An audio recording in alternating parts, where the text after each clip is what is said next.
भैरवपुर की गलियां शाम के धुंधलके में धीरे धीरे खोती जा रही थीं। लालटेन का पीला प्रकाश स्ट्रीट लाइट के पास बैठकर सुनाई जा रही कहानियों को और भी रहस्यमयी बना रहा था। बच्चे जिन्हें कहानियों की नशा था, किसी मंत्रमुग्ध के जैसे चुप्पी साध कर बैठे थे। उन्हीं में से एक था आरव, जिसकी उम्र 12 वर्षों की थी। उसके कानों में हल्की हवाओं की सरसराहट और दूर के मंदिर की घंटियां गूंज रही थीं। उस रात भैरवपुर के पुराने बाजार की सड़क के किनारे शायद ही कोई दुकान खुली थी, परंतु एक जोड़ी काले चमकते हुए जूते और दुबला पतला शरीर लिए शहर का मशहूर कहानीकार जगदीश भैया एक चारपाई पर विराजमान था। उसके चारों ओर बच्चे घेरा बनाकर बैठे थे। हांफते हुए 4 लड़कों को देखकर उसने कहना शुरू किया, तो आज मैं तुम्हें उस प्राणी की कहानी सुनाने जा रहा हूं जिसे बिचो पपाव कहते हैं। बिचो पपाव, यह शब्द सुनते ही आरव के कानों में एक रहस्य की गूंज सुनाई दी। इस शब्द ने बच्चों के दिलों में उत्सुकता का एक ज्वार उत्पन्न कर दिया था। वह एक विदेशी प्राणी था जो ब्राजील के जंगलों में अपनी छाया बनाकर घूमते थे। कहानी की शुरुआत एक छोटे से गांव में एक शरारती लड़के से होती है, जिसने अपने दोस्तों संग मिलकर स्कूल से चोरी छुपे गुलगुले चुराए थे। बिचो पपाव उनकी हरकत देखता रहा और जैसे ही शरारती लड़के अबोध होकर घर चले गए, उसी रात गांव में उस लड़के को संगीन स्याही की काली छाया दिखाई देने लगी। उसकी आंखें अंधेरे में लाल उभर रही थी और देखते ही देखते वह गांव में गायब हो गया।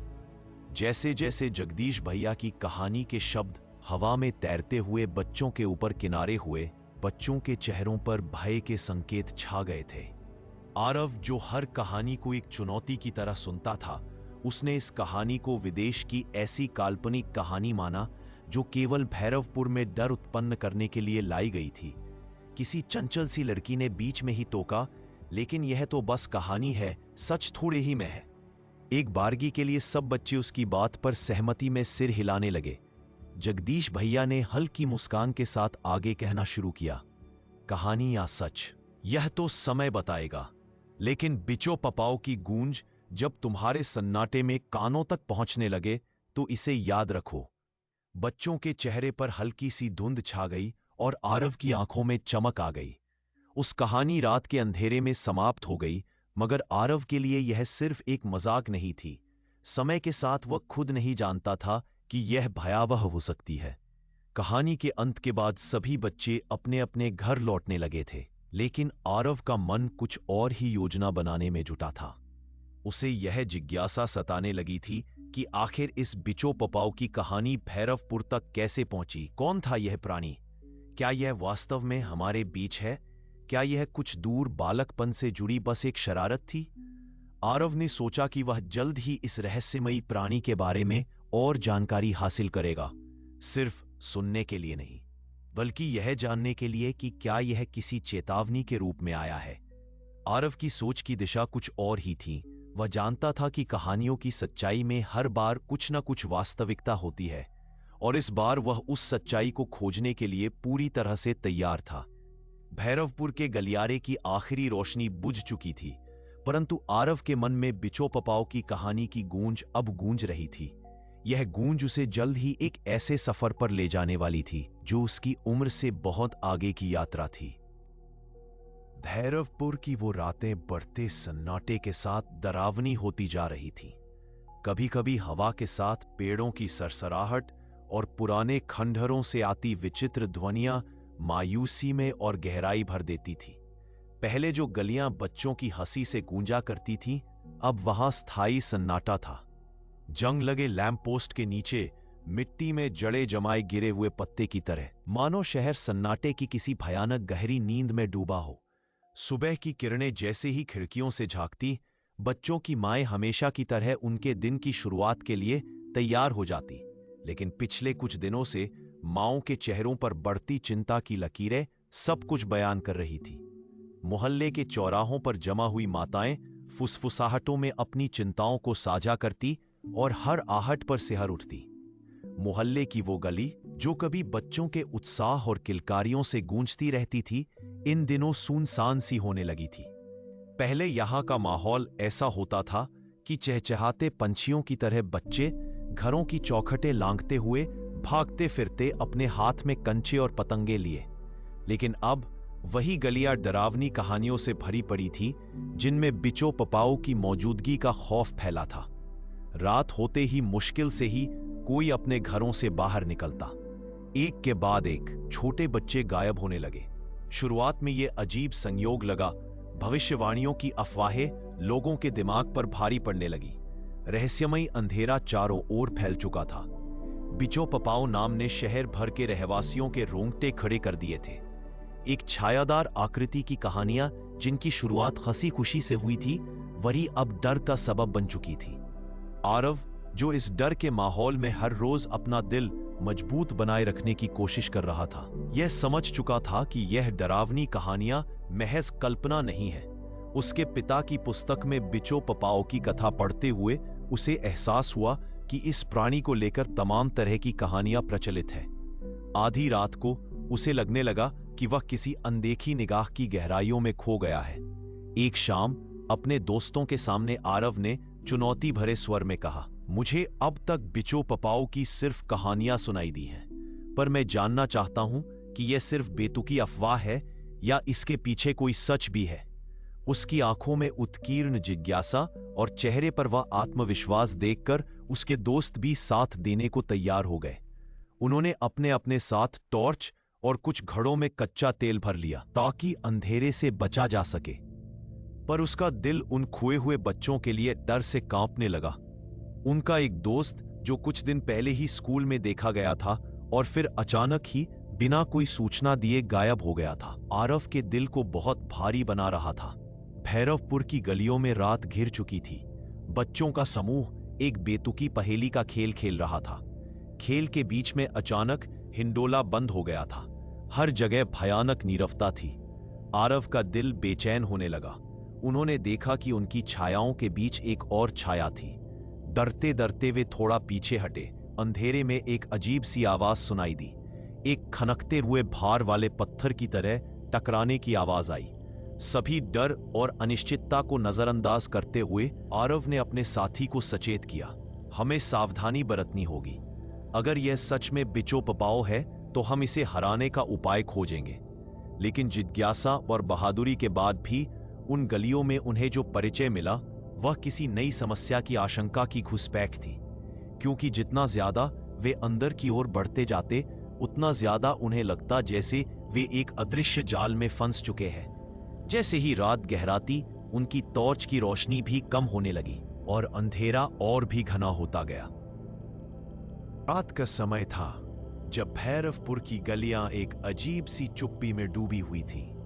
वातावरण में एक रहस्यमयी कंपकंपी का एहसास था जो आरव के मन में डर और उत्सुकता के सम्मिश्रण को बढ़ा रहा था। इस बार आरव दृढ़ निश्चय में था। वह अपने डर पर काबू पाने के लिए तैयार था और उसके अंदर कहीं एक आवाज गूंज रही थी। यह केवल वह नहीं बल्कि गायब होने वाले उन बच्चों के लिए भी था। आरव ने जब अपना लकड़ी का भारी दरवाजा धीरे से खोला तो लकड़ी से चरमराने की आवाज उसके दिल की धड़कन से प्रतिस्पर्धा करने लगी।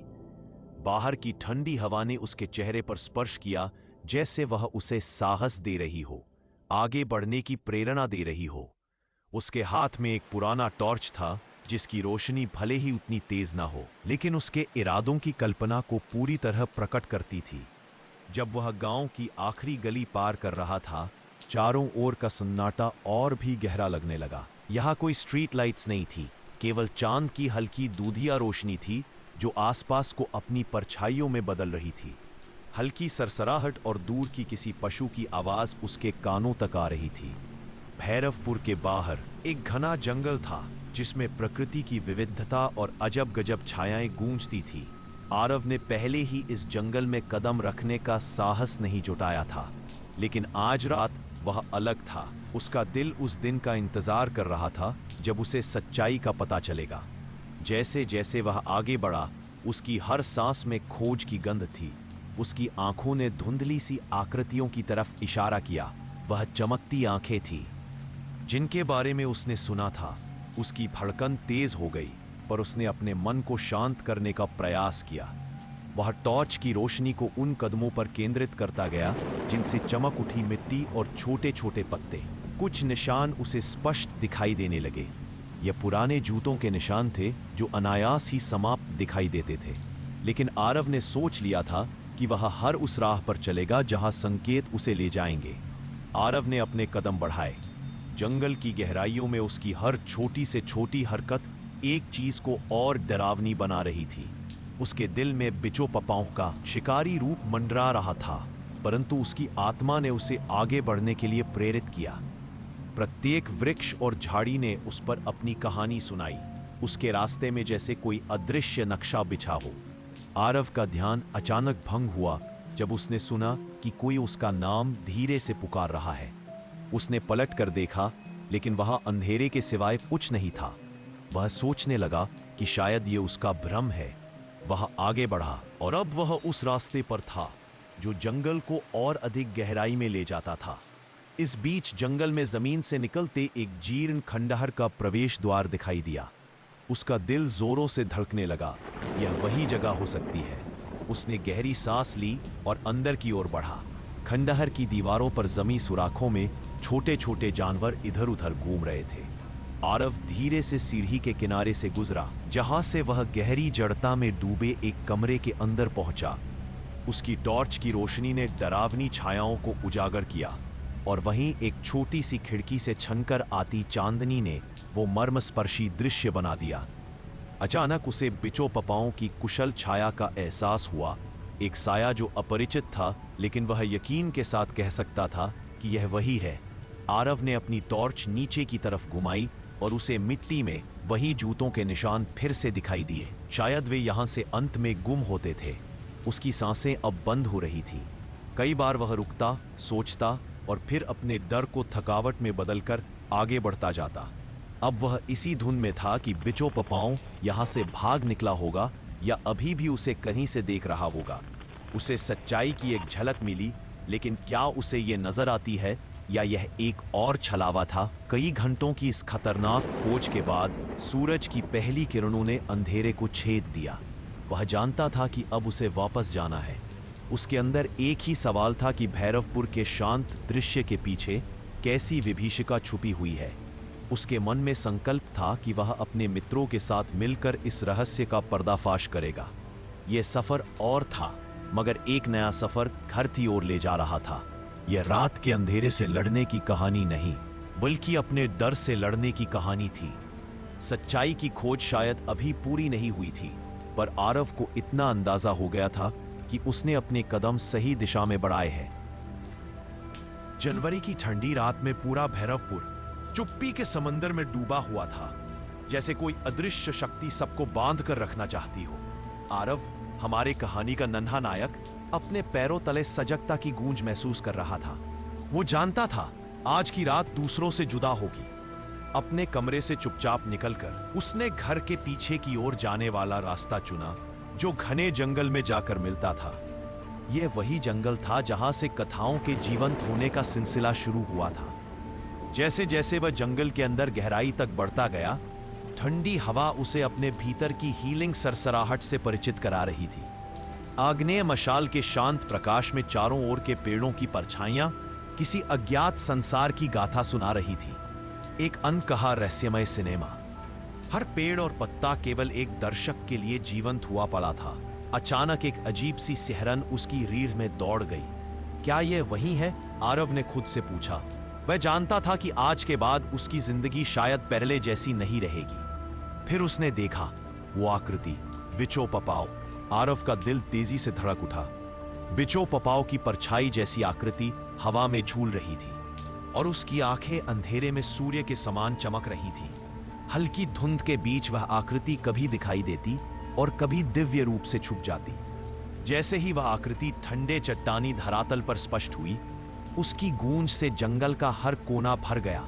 आरव ने उसे देखा, फिर भी उसने भय पर काबू पाया।